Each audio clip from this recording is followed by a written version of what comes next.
welcome back to the Hour Back Report, episode 22.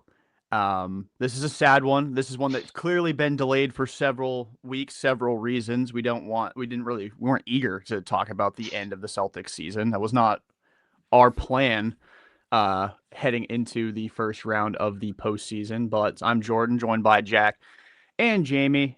Boys, how are we doing? Several weeks post. It still hurts. It Still does. hurts. We got pants with a 3-1 lead by Joel Embiid, and that sucks. Yeah, and Paul George, Paul George had a Playoff P. phenomenal series. It's nuts. Like the degree to which the Celtics embarrassed themselves 3 consecutive games. It felt very much like maybe not as similar because that Bruins team was historically great, but like I felt a similar level of embarrassment watching the Bruins choke that Yeah. 3-1 lead to Florida a few years ago. Yeah, I mean, we're not going to go game by game and recap this series because, one, nobody wants to hear that. I do want to talk a bit about Game 7 just because there's been a whole lot of takes that have come swirling out of that game in particular, not just about certain star players on the Celtics, but also Joe Mazzulla. Before we get into the Derek Whites of the world and the Jaylen Browns of the world, let's talk about the starting lineup for Game 7, shall we? So... all series, there were all these talks about making adjustments and like the big situation, especially Nimi was constantly in foul trouble. Vucevic wasn't providing anything on defense, but like, how do you defend Joel Embiid when he's like able to actually play basketball? And like Sam Hauser was getting pants by Tyrese Maxey, not really his fault. Like that's clearly a bad matchup for him. But Joe Mazzulla's corrections for Game 7 was to start Derek White, Ron Harper Jr., Baylor Shireman, Jaylen Brown, and Luka Garza. Jack, I'll throw it to you first. What on earth was Joe Mazzulla thinking when he concocted that war criminal lineup for Game 7 of a playoff series? I think it's either one of two things or a bit of both things, where a lot of those guys are the guys who people in the media, both Boston and nationally, were like, oh, play them. Those guys should play. And there might have been an element of Joe Mazzulla being like, okay, sure, let's play him. and that just being what it is because he's a sicko. Or other than that, it was, the way things had been going, losing 2 consecutive games, as I believe they were favorites in both. You just are going to throw anything at the wall to see if you can catch some sort of spark, especially without Tatum. So why not? And clearly they kind of gave up on a lot of those guys early, even though Harper anyway had some good defensive plays, and there were moments there that you saw from some of those guys. And obviously, we'll get into it, but Ugo is the only reason like they had a chance in that game. But they just wanted to try things, but the optics are definitely weird when it's like 3 guys who weren't even generally allowed in the rotation in the prior games.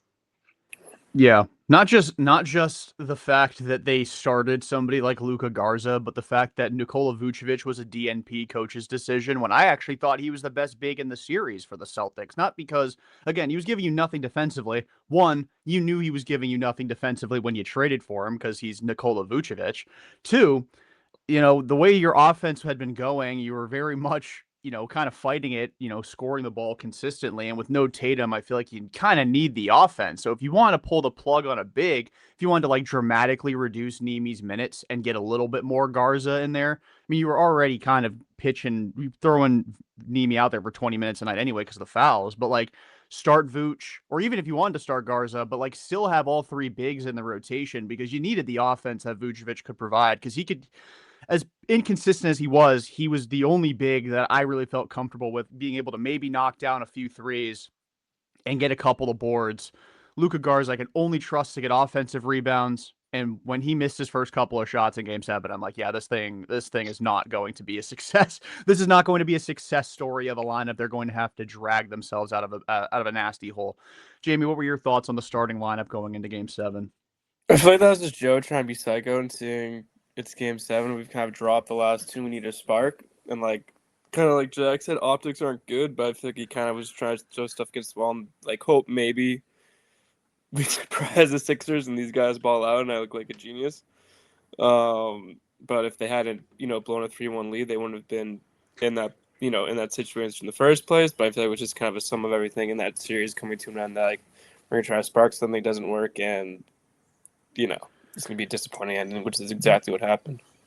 I wonder too if Tatum played, how different the lineup would have looked, like what they would have done differently. Like maybe they still start, Baylor Shireman instead of Sam Hauser, but like is it going to be Garza at the 5? Like maybe then you just deal with it being Nemish Keita, and then the only change is Hauser for Shireman, who is quicker of a defender, maybe not necessarily a better defender, but at least maybe more equipped to keep up with Tyrese Maxey in a switch situation.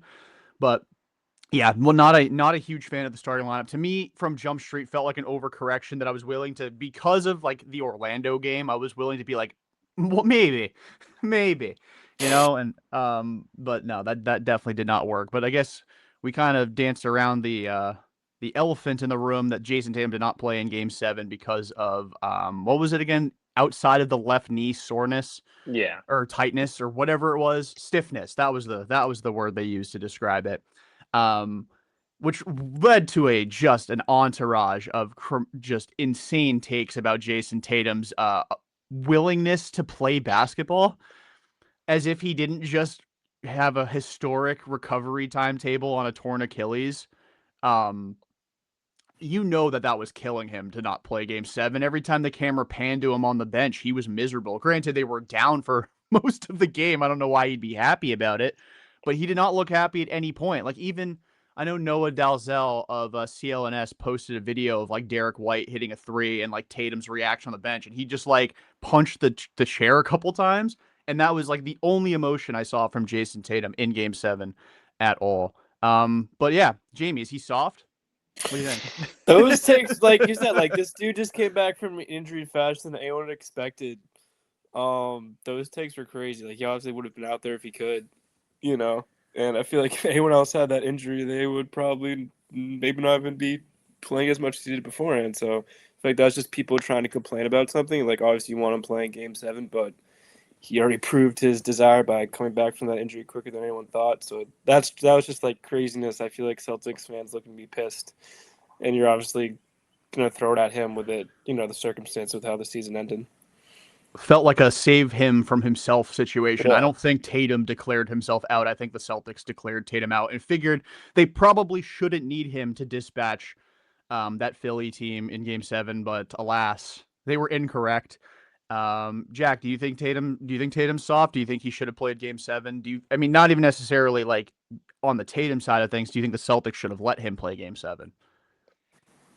I mean, it's harder to know exactly just because like there's two things here where it's like it's easy to Monday morning quarterback it where you're like, oh, you lost, so of course you needed a top 5 player in the world on the court. That would have been great. But I also don't want that injury. Like if that in itself was just like an isolated like he hadn't been coming off an injury and he had played the whole season, gotten through it, he had some soreness, like, yeah, you probably would have the expectation, especially in a Game 7, like you kind of want all hands on deck, or even like active only in an emergency situation, like give me 5 minutes in the fourth if we really need it. Um, but especially coming off the Achilles, you don't want to kill the long-term outlook on the guy. And if this led to either a re-aggravation with the Achilles or just some other lower body issue, then the Celtics as an organization are done. There's nothing you can do there anymore. Like it's over.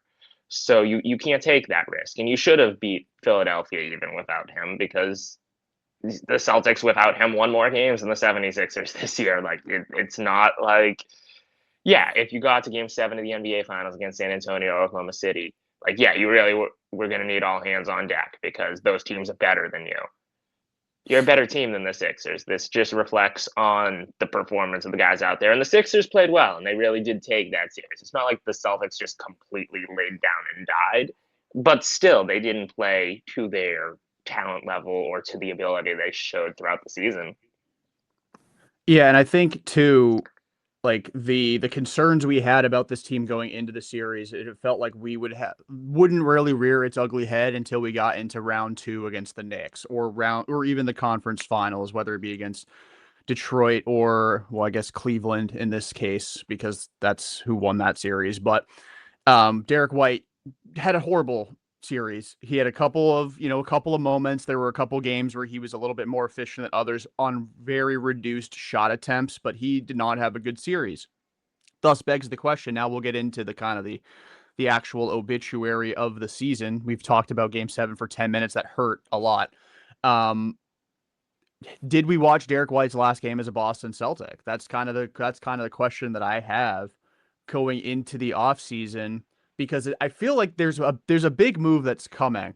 Now, how they go about acquiring such a big level player, like I know the guy that everyone's talking about now is Giannis, and Bill Simmons said that he thinks Giannis really wants the Celtics. Is unclear how much the Celtics want him, which I personally think is insane, depending on what you'd have to give up for him, which would be a lot. It's Giannis.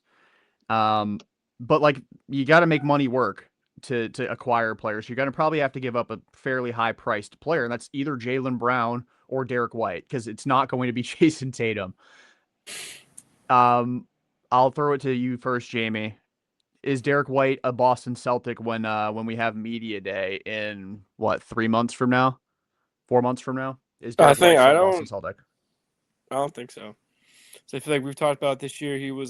There were times when he was the Derek White we've used to, and times when he just was not efficient, especially shooting. I feel like if you're gonna move especially between Brown and White, like I would rather move White if that's the choice.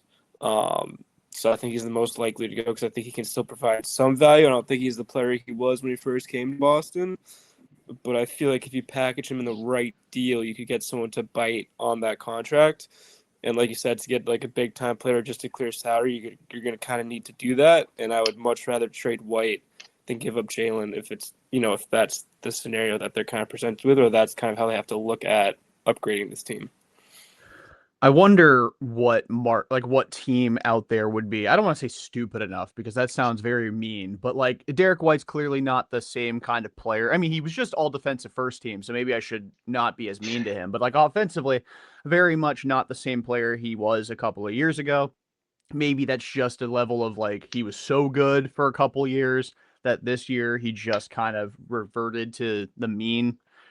Um, but I don't know what team out there has both the financial means to bring in Derek White, a desire to win to the point where you think Derek White's kind of the last piece to get you over the hump, and then also the players on the roster that the Celtics would even want. Like for me, the only couple teams that come to mind for me are the Orlando Magic and the Houston Rockets. And like other than that, I can't really think of another team that the Celtics there'd be any players on that team the Celtics would necessarily want, with combined with the desire to actually acquire Derek White. Maybe the Pistons, if they want to go the athletic defensive guard that can shoot threes route, opposed to re-signing Jalen Duren. I don't know. And like they maybe sign and trade situation there. I don't know. Because I know that there's been some talk that the Pistons or maybe going to try to bring Duren back for less money than what they would have otherwise going into the postseason given him. I don't know what kind of market's going to be out there for Derek White. But Jack, I'll pose the same question to you. Is Derek White still a Celtic when the Celtics return from the hiatus from Cancun? Yeah, it's really hard to tell because I think there's, clear pros and cons here where he's still an elite defender. I know he has his issues with Brunson and he sometimes had issues with Maxey throughout this series as well, but in general, he's, one of the best defensive guards in the league. I know a lot of that is the steals and blocks and that helps him when it comes to like defensive player of the year balloting and all defensive team. But also, eye test, he's still a very good defender on a team that really doesn't have any other good defensive guards at the moment. Now, granted, they also just don't have a lot of guards unless we're calling Ugo a guard. And like, obviously he's an animal. So there's that and the fact that he is coming off a down year. And if internally you think this version of Derek White isn't the real version of Derek White, you don't want to sell low on a guy. So if you're confident that the version of him from 2 years ago is the version you're going to get next year, and you're Brad Stevens and Joe Mazzulla, you don't want to, move off him unless you're getting paid from another team, like it's the version of Derek White from 2 years ago and not the version from last year. Like it's hard to tell because I'm so torn on, even though like Brad at his press conference was so big on, there needs to be big changes. The league is going to be better next year. We need to be better around the rim. We need to have better shot attempts, especially first shot attempts. It's hard to tell if they're going to be able to swing a move for a guy who moves the needle, or if it is going to just be guys on the margins who raise the floor and the ceiling of this team. If it's just, especially now that they have access to the mid-level, if it's being the trade exception from the Vucevic deal, if it's just going to be add a bunch of really good role players and keep the core intact, or if they are going to try and put everything chips in the middle, whether it be for Giannis or if there are other stars available we don't know about. Bam would be like the dream come true scenario for me, because I think Bam is such a no-brainer, perfect fit in what the Celtics do on both sides of the court. I don't know if Miami would actually seriously entertain moving him, but like he would be perfect.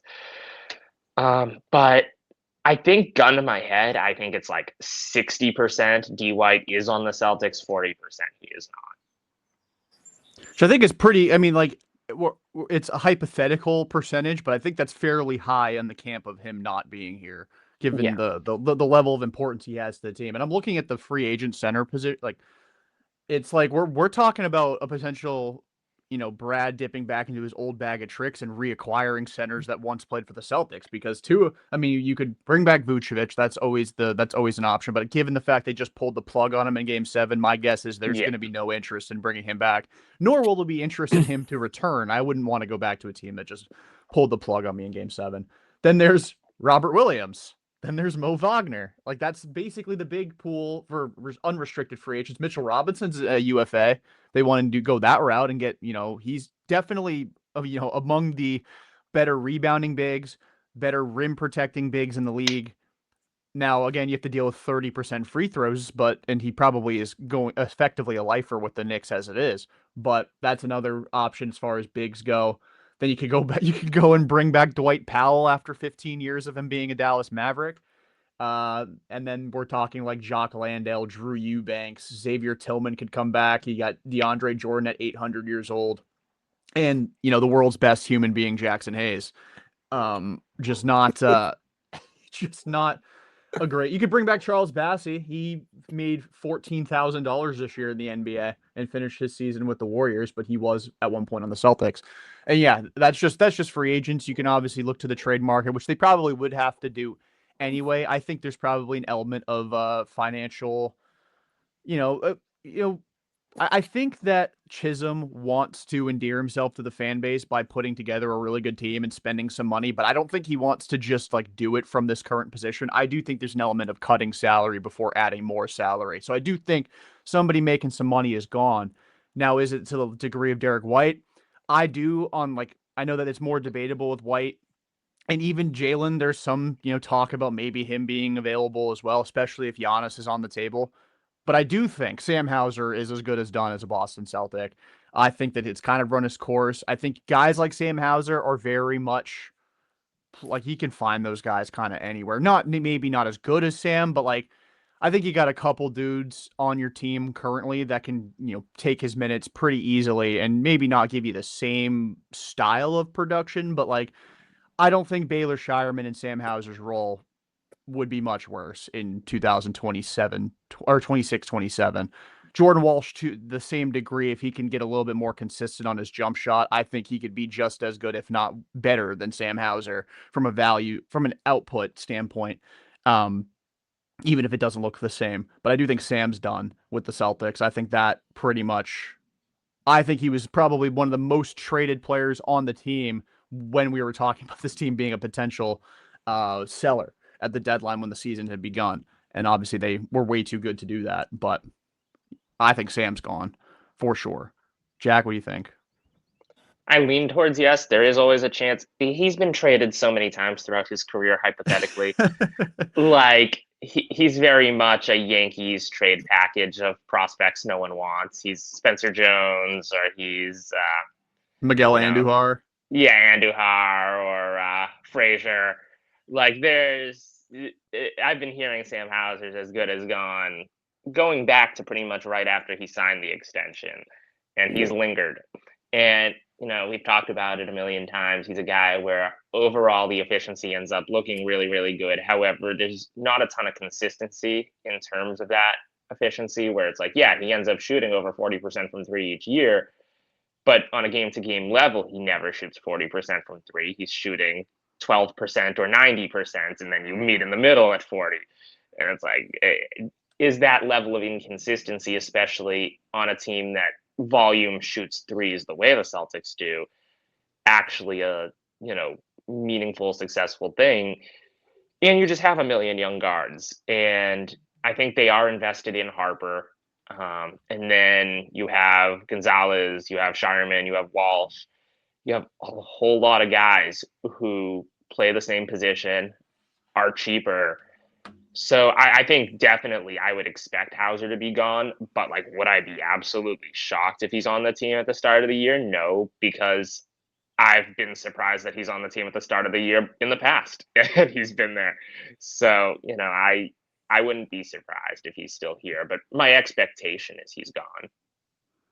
Yeah, I don't think I just don't see a pathway for him to stay unless they trade pretty much every other guy that you mentioned. Maybe not every other guy, but like we've seen in the past, like when they traded for Brogdon, it was like 400 end of the bench guys and a couple picks to get Malcolm Brogdon. And that's, I mean, Hauser wasn't making that kind of money at the time, but that's like one of the ways that Hauser has survived roster crunches before is like, we'll trade everybody on the bench to make money work and keep Hauser. So they could do that again. Maybe a team is enamored by the concept of Shireman's kind of energy and ability to shoot threes and Walsh's just activity on the defensive side of the ball, where they're like, I'd rather have both of them on the floor at the same time than one Sam Hauser, and they'll do that. But I do think, financially speaking, I think the Celtics are honestly in a position where they can trade him at a loss and not really feel the negative effect of that in 2027. Jamie, what do you think on the Sam Hauser front? I think probably 50-50. I would be surprised to see him back, but I feel like there's been so many times that's kind of been said and he stayed. So, but I wouldn't be surprised if he moved. They kind of use him as the bench guy to get a deal done. So I put it at 50-50. He would get it. The tribute video, if he is dealt, will be very moving at TD Garden whenever he Oh, returns. the clip of him clamping Luca throughout the finals.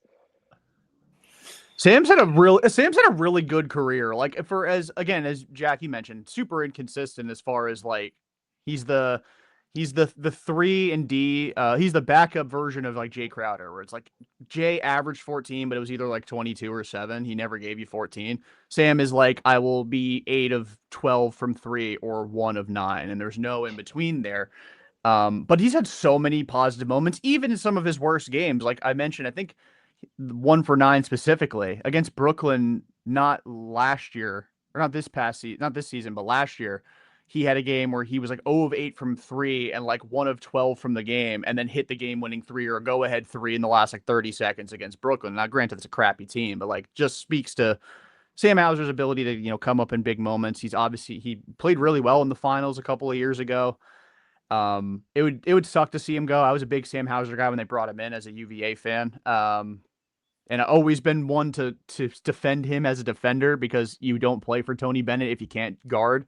But that kind of ran its course when Malcolm Brogdon was a Celtic and didn't defend. But that's beside the point.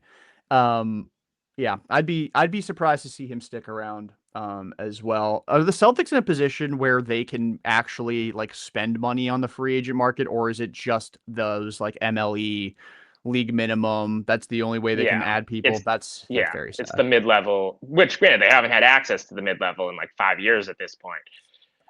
So hopefully you can do some damage with the mid level. But yeah, they only have mid level and league minimum unless they move money. I wonder. I really because I'm looking at the free agent market It's not good. and it's not good. It's Not not great. good at all. It really Besides isn't. I mean, LeBron on a league minimum. yeah. I mean, like, or if you wanted to go like the Tobias Harris route on the league minimum, like or mid level, like there's good players there. I mean, the Celtics aren't in a position where Some they team need to is good. add. We've seen Tobias Harris's agents at work. Okay, Yeah, that's that fair. dude is the Kirk Cousins, Sam Bradford of the NBA. Like that dude will get a bag at all costs. That's Tobias Harris will be getting over $100 million guaranteed when free that's agency opens. Let's not kid ourselves. that's fair. He To did the have a good year for Kings. To the Detroit. Kings.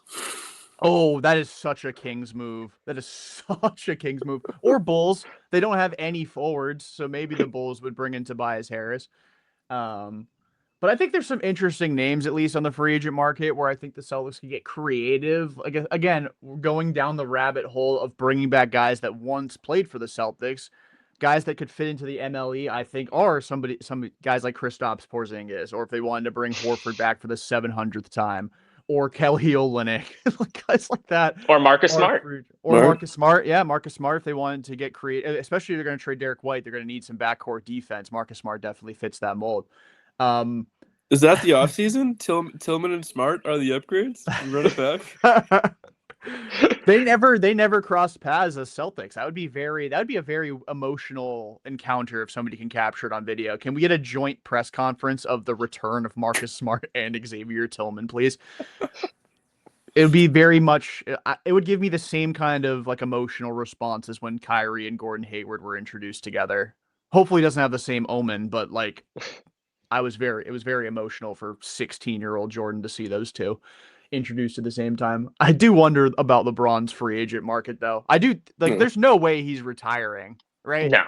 Because I think I know people say that LeBron won't do the whole like this is my retirement tour. He's Yes, he will. 100% doing that. He's gonna milk it. He's gonna milk it as much as he can. He might even his next contract, he might be like, yeah, these are my last 2 years. Like so he can have 2 years of retirement tour because he's LeBron James. When has he ever been like, I don't want attention? And I'm not even saying that as a dig on him, but like he is No, that's just who 100% he going on a is. retirement tour. And Yeah, he how deserves about it. I mean, he's one of the best players ever. Like he deserves to have that kind of tour if he I feels so still inclined to do have it. like the Bill Simmons LeBron retirement tour idea of him signing with a new team each week and playing for all 30 as his retirement tour. That would be pretty Um, sick. That would actually be pretty sick.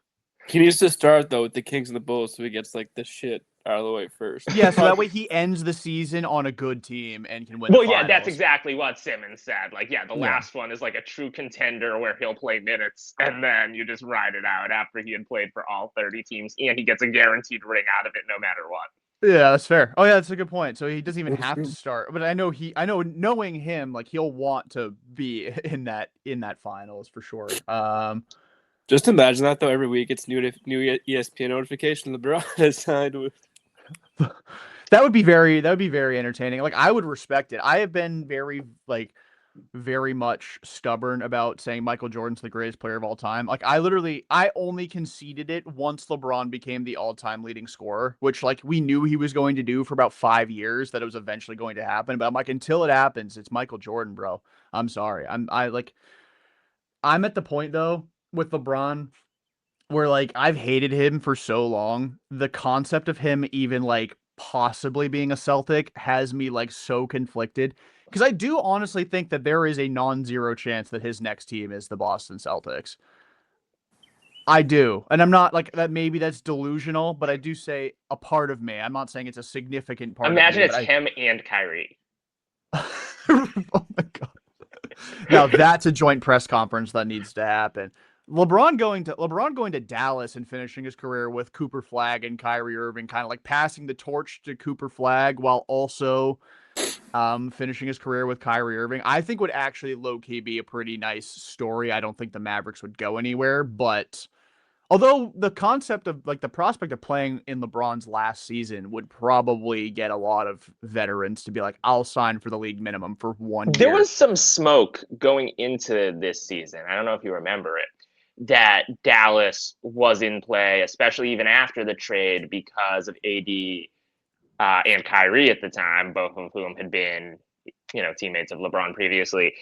And I was seeing some smoke of like after the season, LeBron and Draymond end up in Dallas with Kyrie and AD at the time. Obviously, AD is no longer there, but like that was a thing I had seen like floated a lot is LeBron and Draymond going down to Dallas. I if I if LeBron and Draymond were a package deal, I'm out, man. I'm sorry. I want for the chaos. Give me the chaos from that. Oh my God. I could not possibly be bothered with Draymond Green and Well, he's better than LeBron. Charles Barkley. Yeah. Maybe The, now. the fact that he felt so confident saying that on national TV is crazy to me. It's like, no, you aren't. I You're a respected role it player.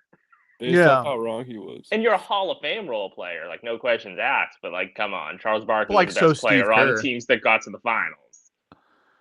Like so Steve Kerr, he's a Hall of Fame role player. Like we be throwing bench players in the Hall of Fame. Like honestly, I don't even know. Being a Hall of Famer in the NBA, I'm sure is a tremendous honor, but it's got to be like somewhat like a man. I'm amongst Steve Kerr. Like Steve Kerr, man, is his plaque is next to mine in the Hall of Fame. That's crazy. Maybe that's a fitting spot to put Draymond's plaque right next to him. They Oh my actually God. sandwiched Steve Kerr right between Jordan and Kareem, just so like all the best players end up in one spot. That's fair. That makes sense. I can see that being a world where, and then when LeBron's there, he's also there, but underneath Steve Kerr because we can't have LeBron thinking he's better. Um, And then Luka yeah. Garza's right next to them, right? Now Luka Garza is the only one above them. He's in his own little section of Springfield. I just looked over at the free agent list again and got really depressed because this is No, sad. you you can't really do much outside of like, yeah, if you want to like use the mid level on Rob, I'm not opposed to that. I think Rob Or does make a lot of sense. Porzingis. I'm done. I love Porzingis. I have a Porzingis jersey. Love Kristaps, great player. I've said it a million times on the show. If Game 7 was the only game an alien had ever watched, they would think he was the best player in basketball history. Not Game 7, sorry, Game Game 1 5, against the Game 1 against Dallas, yeah. And then also in Game 5, he had those some big moments as well. But yeah, Game 1 against Dallas, he was just a freak. And but no, I don't know what's wrong with him. Steve Kerr doesn't know what's wrong with him either. I'm good. He doesn't know what's wrong with him. Right. It's like I don't want a player that's going to get dizzy if he stands up too long. Like that's kind of a concern I have actually. But like, would you like? Okay, so in this hypothetical with Kristaps, if you were to bring him back, I'm assuming you'd bring him back as a bench player. No, like you Yeah. wouldn't be signing him, and I'm sure he would understand that he's not a starter anymore, or at least can't be counted on to be a starter anymore. If you're just like, because Tatum's going to be healthy to start next season, God willing, right? So you've got Brown, hypothetically, assuming you don't trade him. You have somebody that's Jaylen Brown, Giannis level, and Tatum. Like you don't need Kristaps to start, because especially if you still have Nemi, Yeah, you but you don't needed need Kristaps to Kristaps to start 2 years ago when you had Jason Tatum and Jaylen Brown, and that went very poorly. That's fair, but at the time, at the time, you didn't have like Nemish Keita wasn't a rotational big, and you had Al Horford who was 9,000 years Yeah, but old, you and they had were so Cornette. adamantly against Cornette starting for some weird reason. Like they could have 2 years ago or last year, they could have pulled the plug on Porzingis and just switched roles and had Cornette Cornette. start. Yeah. That's just Joe's stubbornness. And maybe that's another reason why he overcorrected in Game 7, just to be like, see, I'm really not that stubborn. And in reality, he probably should have been. In this case, it was just a stark overcorrection. But like I'm looking at the free agent pool, and they're going to bring somebody in off the free agent market. It's a matter of identifying who it is, but it's probably going to be somebody in the tier of like a Slow-Mo or Jeremy Sohan rather than Porzingis. Or they could bring Rob back. I would actually be really in favor of bringing Rob back. This year he I was would too. healthy. He added a corner three. He's spacing the floor a bit more. He's still a solid rim protector. And again, you're talking about a guy coming off the bench. You don't need him to pop for 30 plus minutes a night, maybe a couple times a year if you're down a big and you need him to play more, foul trouble settles in. But like you don't need Rob to be Rob of 2022. You need him to be Rob of 2026. So that's a reunion I would 100% welcome back. Obviously Marcus as well, especially if they traded Derek White. Other than that, the guard position is solid. They could bring Anthony Simons back if they want to. That'd be a fun. That'd be fun. Round two. Round 2 of Anthony Simons. But yeah, Gillespie could this be interesting. who? Colin Gillespie from Phoenix, because he's a Uh, free agent. there's a And lot he of fits interesting players the that are.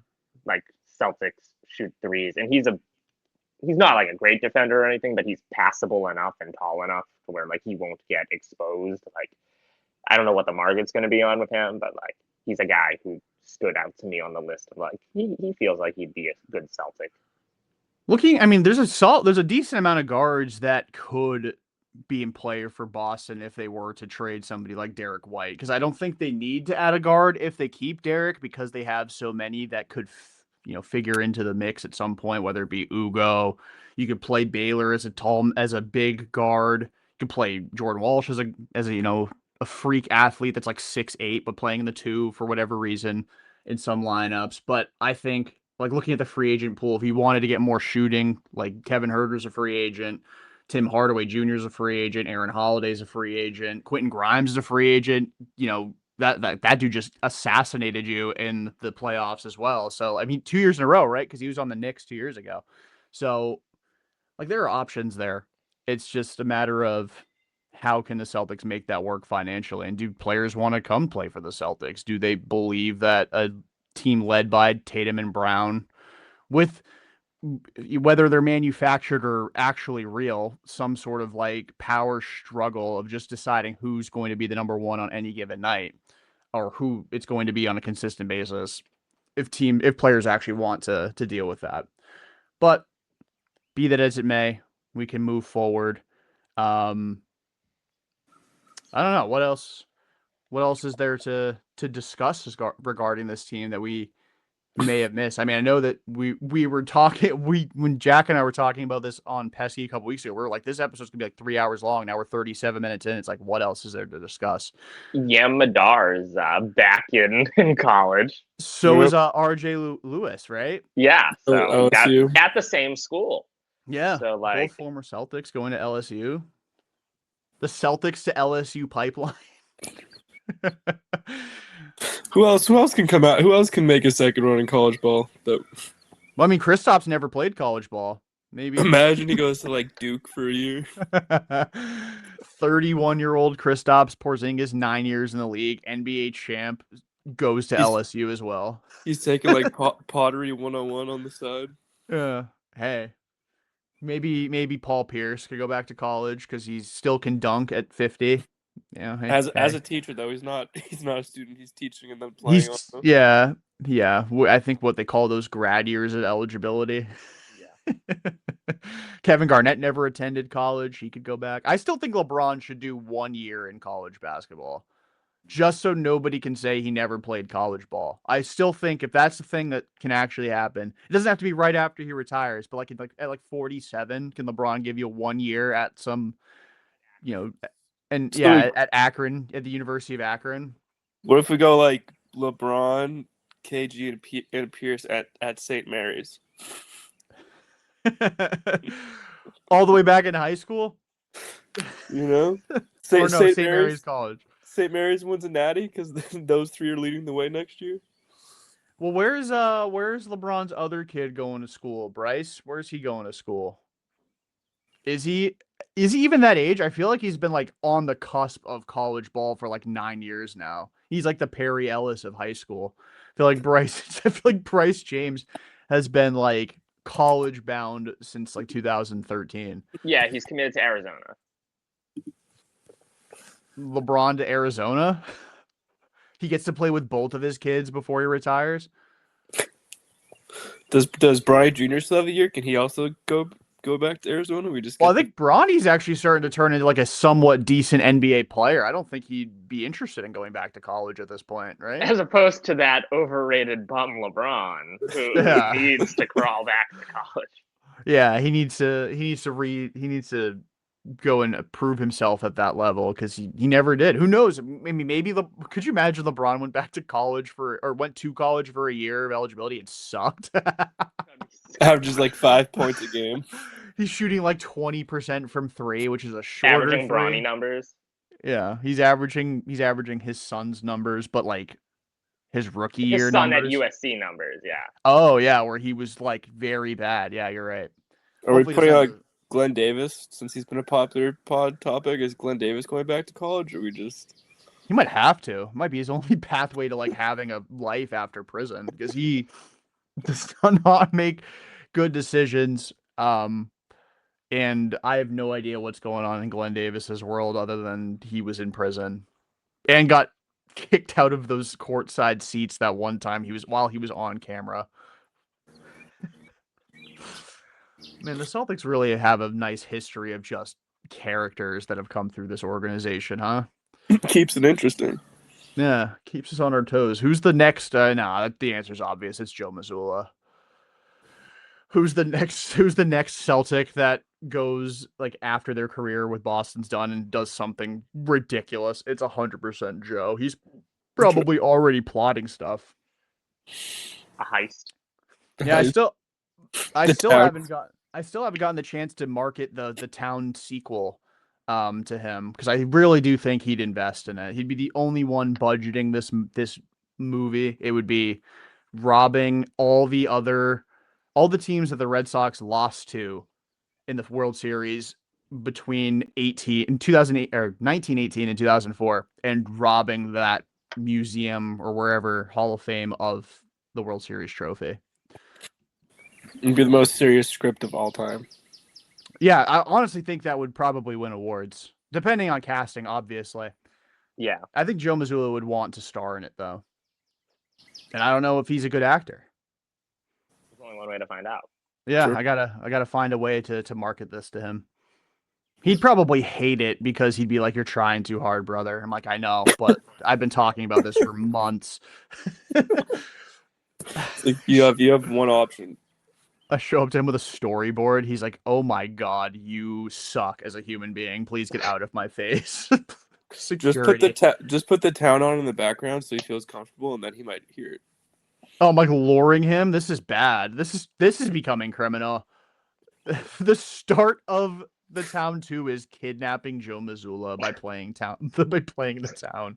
Listen, compared to some of the things we've said on this podcast, The town That's actually combined pretty with cool. Celtics pride. That movie, who was it that played that player on the Jazz they kidnapped? Was it Marlon Wayans? They like kidnapped him, and then it was just like okay, like they just let him go and everything was okay. Yeah, have y'all seen that movie, or am I just I have not. I have not seen that movie. No. y'all need to hold on? So watch I need to party. make sure that this wasn't like a fever. Well, yeah, we're gonna watch it right now. Celtics pride. That's how we beef up the rest of the episode, actually. Yeah, 1996 Celtic Pride. Let's go to Wikipedia and read the description. Celtic Pride is a 1996 American sports comedy film written by Judd Apatow and Colin Quinn and directed by Tom DiCerchio. It stars Daniel Stern and Dan Aykroyd as Mike O'Hara and Jimmy O'Flaherty, two passionate Boston Celtics fans, and Damon Wayans, as Lewis Scott, the Utah Jazz's all-star shooting guard. They kidnapped him. And then pretty sure that they I won't spoil it. You guys can watch it for yourselves. Yeah. There's I'm that. kind of mad hearing that Daniel Stern is one of the two guys who does the kidnapping, and it's not Joe Pesci, and it's actually just not the Home Alone bandits doing the kidnapping. Like, that would make it much more entertaining. We have like a Home Alone Celtic Pride crossover where they're actually Right. the ones. I do wish more movies did that. Like movie spin-offs. That'd be pretty cool. Where like worlds kind of collide in a way. I mean, I guess Marvel kind of did that, but Yeah. I know they were talking for years about that Men in Black 21 Jump Street thing that never came to be, but I know that was on the table for a very long time. And it's kind of a shame that didn't end up happening because I feel like that actually could have been cool, but that would have been one of those movies that was so bad that it was great. For sure, Yeah. I think. What are you about to say, Jamie? I said that would be electric. I'd watch that.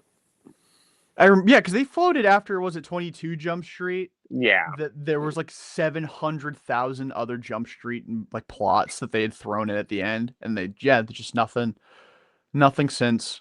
Although at this point, I don't know. It's been a while. I mean, we're the way that this world is going. It's never too late to run another movie from a No. series. I mean, No. Happy Gilmore got it 20 years after the fact. Beetlejuice so long Be- after. that was a solid movie too. I Yeah. enjoyed that. Happy Gilmore was just a cameo fest. But like, I mean, if you Bad went Bunny into kind of that, crushed it though. he That's- did. He did. Anybody want breadsticks? Just tremendous work by Bad Bunny. I not to turn this into a movie podcast, but we Bill got to get Simmons to it now. is terrified right now with his Celtic fan movies. Like he's gonna hit us with a cease and desist. That's when we ask him to be a podcast. That's how we make the connection. Yeah, we get Bill Simmons on the pod because we couldn't. And then we he'll couldn't drive land each our- of us home like he did Conkin Apple. Yes, that would be nice. That would be nice because gas ain't cheap nowadays. But oh geez, where was I going with that with the movie thing? Oh, I hate when people go to see movies and they treat every single movie like it's supposed to be the same kind of like when Right. they critique movies, they treat it like it's got to be this unreal piece of cinema or it's terrible. You know, Right. like some movies are like designed to be bad, but so bad that you enjoy them. Right. Like, And also, a lot of things don't have an ambition to be better than a 7 out of 10. And if you're a 10 out of 10, 7 out of 10, that's all I want from you. Like, I don't want you to be Oppenheimer. I want you to be very watchable and pretty good because that Yeah, was your ambition. there are so many great movies out there that like you get a little too intoxicated that you're going to find that to be the greatest movie of all time. The other night, I actually watched 21 Jump Street while under the influence, and that was maybe my best viewing of that movie in my life. And I don't even think 21 Jump Street's a bad movie to watch sober, but like, you know, there's some movies that elevate when you're in the right state of impairment. Um I don't understand why people watch certain movies and they're like poking at plot holes. Like, brother, what are you talking about? I don't care about the plot holes in Happy Gilmore 2. Like, it was clearly just like a means to get like a million different golf cameos, and Travis Kelce gets eaten by bees and shit. Or no, it was a bear, right? Because of Yeah. all the honey on his chest. Like, it wasn't meant to be, like you said, Oppenheimer. It was meant to be dumb funny, and it delivered. It maybe could have been better at being dumb funny, but like, Yeah, because like the first one is better at that. yeah. Yeah. Like, you know, some like when movies are made that are clearly designed to be a cash grab and you go into it knowing that it's a cash grab and you're like, oh, that was a solid movie. You don't feel as bad about it being a cash grab. Now, if you're going into Happy Gilmore 2 and trying to, you know, find this unreal plot, like character development and stuff, like you're A gonna new be way to look at life. yeah, like man, he was drinking booze out of his pitching wedge. Like, you think that movie was meant to be serious? Come on now. Come on now. Speaking of things that are clearly a cash grab and no intention of, you know, reflecting reality, we did have the NBA draft lottery. That's a good point. Yeah. Poor Pacers. Yeah. That made me really sad for them because it was like the most ethical tank ever of legitimately everybody but Siakam got hurt. And then they still pushed their chips in with the top 4 protected pick for Zubac to load up for next year. And then they get punished and it gets converted to the Clippers. And I felt so bad because talk about a team that like, yeah, them getting the number 1 pick would have sucked for the Celtics because like you add Halliburton and Devonsa into Siakam and Zubac and a Rick Carlisle coach team. That might be the best team in the East, especially with the state of the East at the moment, assuming Halliburton has no serious setback. But I Other still than being like fat now. Right. It's like morally it would have been the correct thing to have happened. And the fact that they don't even get a first round pick in a very top heavy class just feels so wrong to me. Well, I think it's one of the worst kept secrets in sports that the NBA draft lottery is very much rigged. Yeah.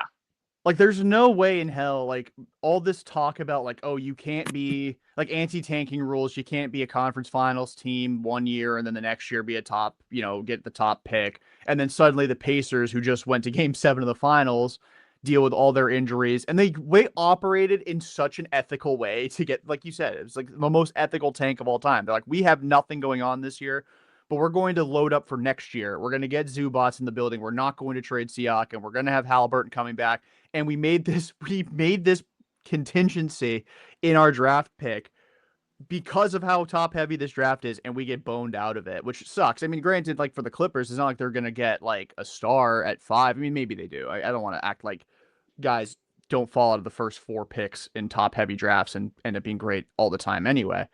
But at least it wasn't like top 3 protected and it ended up at 4, because I do think there's 4 like legitimately like immediate impact players that, yeah, I don't know. I do feel bad for the Pacers though. Because the Celtics are back remain picking at the back half of the draft every single year. I have no idea who any of these dudes are that I'm hearing they're working out. No, I do No like clue. that small guard from Sam Houston State. I'm blanking on his name. He has a lot of like Derek White, Marcus Smart, like angry defensive energy to him, and he's a better like vertical athlete than either of those guys. He dunks on people. I'm blanking on his name, but I was like, he seems cool as like a late first round option. Now, granted, Sam Houston not a big program. Maybe he's even a second round option because of that. But like, he's the one guy who I've seen like footage of and been like, yeah, he'd be cool. I'd love Swain from Texas, but he's probably not going to be there when the Celtics pick. Who? Dalian Swain from Texas. He's probably going to be like a top 10 pick. Yeah, I've seen like a few different ways the Celtics can, kind of attack this draft, whether it be trading back, similar to what they did with Jordan Walsh, where they had their first round pick and they traded back into the like early second and drafted him at like 35 or whatever it was, even though he was like a top 25 like talent, like graded prospect. He wasn't deemed a high enough floor to be drafted by a good team that needed somebody to plug and play, or trading, Derek White and their first round pick and somehow moving up in the draft. But I don't think that's going to be there's something also that happens either. the guy who I've seen mocked to them a lot is that giant Italian guy. Oh, that's always nice. Luigi. He's Luigi. Name's Luigi. Free Luigi. And I think he's like 7'4". He's like the Italian Wemby.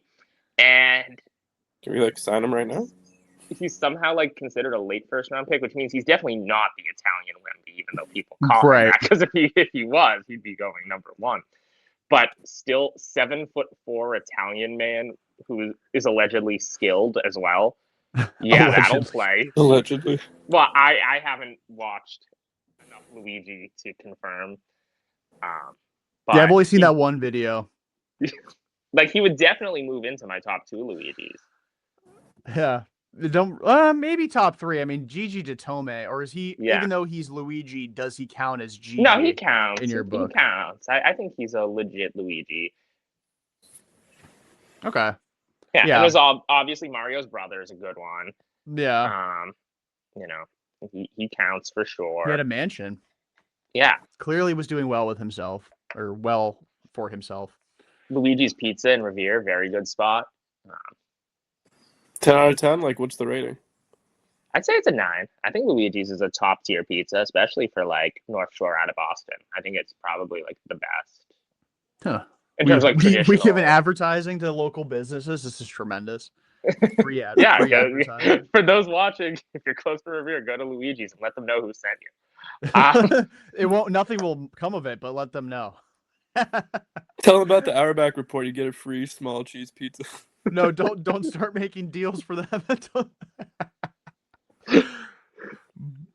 Yeah, tell them the Auerbach report sent you, and I will spawn outside and buy you a small cheese pizza.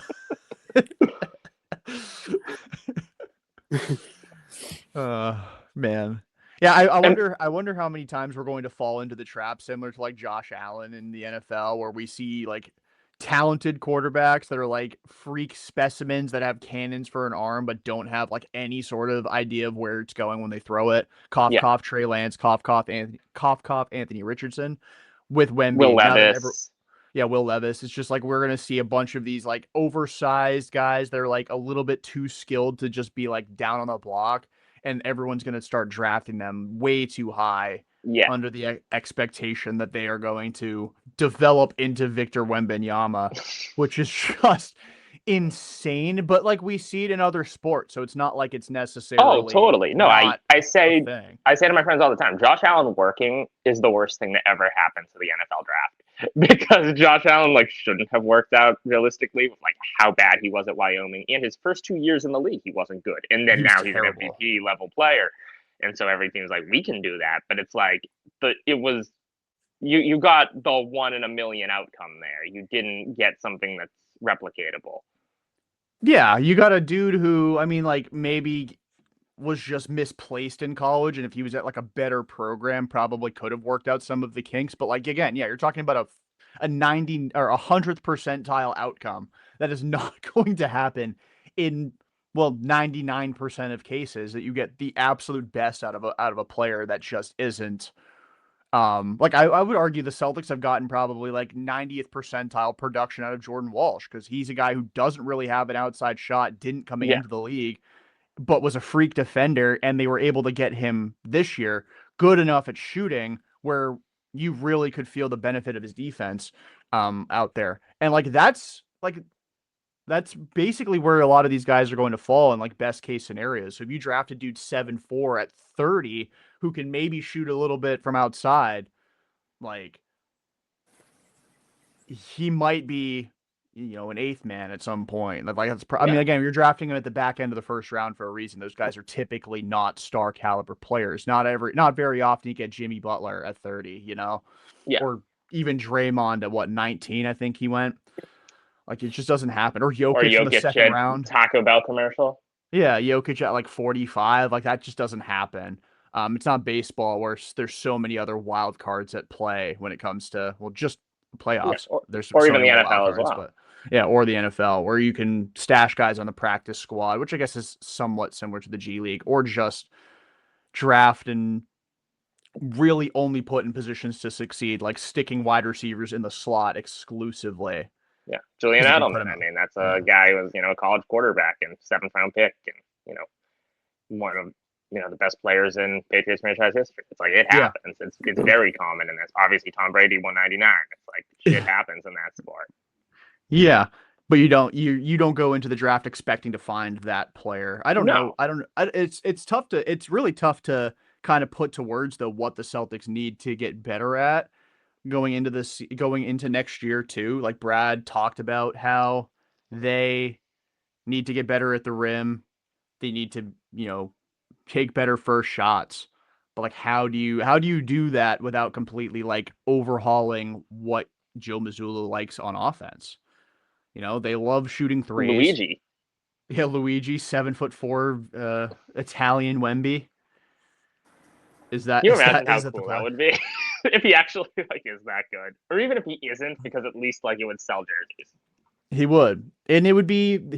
We need another like folk hero here in Boston that we bully the coach into playing 2 minutes when you're up by 40. I miss the innocence of the Taco Fall era before the team was corrupted by Ennis Cantor freedom. Um, that era was fun. Carson Edwards, Tremont Waters, like I used to love watching those guys play. I don't get the same kind of rush watching, John Shulga Tonje or Max Shulga. Yeah, I need somebody that's like 9 feet tall coming off the bench for or two 2 feet minutes. tall. Or Yeah. 2 feet tall. Yeah, let's bring Nate Robinson back. Why not? Let's get him back. He's clearly, I mean, if he's willing to fight Jake Paul, he clearly needs some extra cash. Just float him the league Yeah, minimum and let's ball. I mean, Isaiah Thomas is back with the org as a scout. That's interesting. yeah. It is crazy though, because it's like if you told me we'd be already having wrapped up the Celtics season at this point in time, like Yeah. I probably would have been like, really? That's a shame. But like, okay, maybe we lost in the second round. But the fact that this is where things stand, it's like it's not fun. And to have, I mean, granted, the Sox have been a little better as of late, but still not like good. And the Bruins are done. The Mammoth are done. It's like, what do we live for anymore? And everything with the Patriots is not good right now because we're Yeah. still talking about the head coach and all that. Although that's kind of died down a bit now, thankfully. But now all attention's to whether or not they get A.J. Brown in a week, Which they are. which they Yeah, it's 100% gonna are, happen. which they definitely are. And then maybe Diggs will follow. Who knows? I don't know. I actually forgot that Stephon Diggs hadn't signed anywhere yet until he had gotten his day in court. And it was like, yeah, free agent wide receiver Stephon Diggs was what, acquitted? Is that what Yeah. the ruling was? Yeah. So, yeah. So he probably will be back too. But anyway, any final thoughts? I know Jamie said you were hard capped in an hour. It's been an hour and a minute. I'm sorry. It's okay. Any final? It's worth a minute. Just life is gonna get better. It was a funeral. It was a funeral pod, but it's gonna be okay. Yeah, we got to talk about Celtic Pride, which you guys need to watch. It's not a good Yeah. movie. Don't go into it expecting it to be a good movie, but it's Remember, you'll get some. Go to Luigi's. No free pizza, but you should still. Yeah. Go, Good yeah, pie. good slice of cheese pie. Not too shabby. Go enjoy the movies that have been coming out lately. Been a solid run of flicks going into theaters. Have either of you seen Obsession yet? I have not, but I want I to. haven't No, yet. I I've wanna see heard it. really good things though. Same. I think I might go see it. Maybe not this weekend, but probably next. Yeah, I want to see that, and I want to see I Love Boosters. Those are like the two movies Ooh, I want to that see that I one have too. like locked Yeah. in on. Yeah, I went on my little run of 3 movies in a week, and then now it's time for me to have a hiatus. I went and saw Prada 2, Michael, and The Drama in like 4 days. But yeah. Anyway, any final thoughts before we wrap this up? Jaylen Brown will be a Celtic when we record next. I don't know when it's going to be because we're bad at figuring that out. But Jaylen Brown will still be here whenever we do this next. Should we record again tomorrow just to make sure you're correct? That's true. Just do one every day for 5 minutes until. Yeah, and we'll just like add them all up. Yeah. Anyway. Yeah, no, it was a joy. Again, I wish the season was more fun than I had anticipated it being in general, just because of obviously they played better than we had expected, even though I was fairly high on them as far as where they'd finish in the standings. Did not expect them to be the 2 seed. Obviously Tatum coming back. There's a lot of fun, and then it comes to a screeching halt prematurely. Unfortunately part of the doing business with sports nowadays is they are prone to break your heart unless you're cheating, like SG Flopper over there in OKC, unethical hoops. But yeah, no, it was a blast. Crazy that we did 22 episodes this season. I don't know why it felt like we did way fewer than that. Maybe because we had such long breaks in between a few. But yeah, no, it was a pleasure, boys. I appreciate you guys doing this with me Excited for season the 2. season. Yeah, season 2. There's your announcement of season 2 of this pod coming out. We're getting Tusky next season, regardless of what happens. Yeah, we're gonna get reach Tusky. out to some guests who didn't respond for season 1. Now that there's a proof of the product, maybe they're gonna be more interested. Yeah, we did 22 episodes. Next year, you got to come on for one, just to give some thoughts. But yeah, I mean, kind of funny that the first email we sent such aforementioned guest involved the player that actually killed the Celtics in the end, Joel Embiid.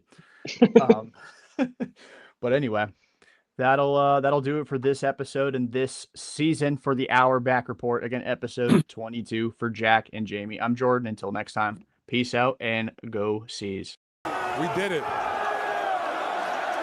We did it.